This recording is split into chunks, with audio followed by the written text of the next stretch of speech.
Ever wonder why your New Year's resolutions seem to vanish by February? You're not alone, and it's not a lack of willpower. You've just fallen into something I call the Chronos trap. Sounds dramatic, right? But stick with me. Chronos is the Greek personification of linear, chronological time, the ticking clock, the calendar on the wall. And our modern world is obsessed with it. We chop our lives into neat little boxes. Seconds, minutes, hours, days, and of course, years. The biggest trap of all is January 1st. We load this single day with an insane amount of pressure. It's supposed to be this magical reset button. New year, new me. We tell ourselves that on this specific day, we will suddenly transform. We'll become the person who wakes up at 5 a.m., meditates, runs a marathon, learns a new language, and eats nothing but kale. But what really happens? December 31st, you're one person. The clock strikes midnight, and poof, you're supposed to be someone completely different. But our minds and bodies don't operate on a calendar. They operate on energy, on seasons, on internal rhythms. This is where the concept of kairos comes in, another Greek idea of time. Kairos isn't about the clock. It's about the opportune moment, the right time. It's that feeling when you're in the flow, when things just click. It's the moment you feel a genuine, deep-seated urge to change, not because a date on the calendar told you to. The Chronos trap of January 1st ignores this completely. It forces us to make huge commitments when we might be at our lowest point energetically. Think about it. In the Northern Hemisphere, January is cold, dark, and gloomy. We've just come off the holiday season, which for many is exhausting, expensive, and stressful. We're often tired, a little heavier, and maybe feeling a bit down. Is this really the best time to launch a massive self-improvement campaign? It's like trying to plant a garden in the middle of a blizzard. You're setting yourself up for failure before you even begin. This pressure creates a cycle of shame. When we inevitably slip up, maybe we skip a gym day or eat a piece of cake, we feel like we've failed the entire year. The black and white thinking of the January 1st resolution means there's no room for being human. It's all or nothing. So one small mistake feels catastrophic and we think, well, I've already blown it. I'll just try again next year. And so the cycle repeats. We're stuck in a loop, not of self-improvement, but of self-criticism. So what's the alternative? How do we break free from this trap? It starts with ditching the January 1st deadline. Forget it.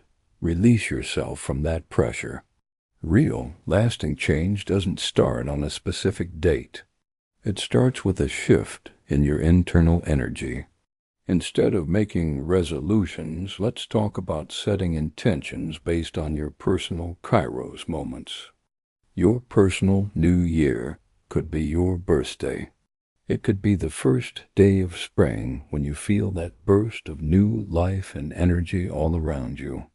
It could be a random Tuesday in April when you wake up and just feel ready. The key is to listen to your own body and mind, not the calendar. When do you feel most rested, most optimistic, most capable of taking on a new challenge? That is your starting line. That is your January 1st. Instead of a long list of resolutions which can be overwhelming, focus on one or two core intentions. What do you truly want to feel this year? Do you want to feel more vibrant, more peaceful, more connected? Frame your goals around these feelings. For example, instead of "I will lose 20 pounds, try, my intention is to feel more energetic and vibrant in my body. This subtle shift in language is incredibly powerful. A resolution is a rigid rule. An intention is a guiding principle. It's flexible. It allows for detours. If your intention is to feel more vibrant, there are countless ways to achieve that. It could be going for walks, trying a new dance class, adding more colorful vegetables to your meals, or even just making sure you get enough sleep. If you miss a workout, you haven't failed. You just find another way to honor your intention that day. Maybe it's by drinking an extra glass of water or doing 5 minutes of stretching. You're not breaking a rule. You're simply adjusting your path toward your goal.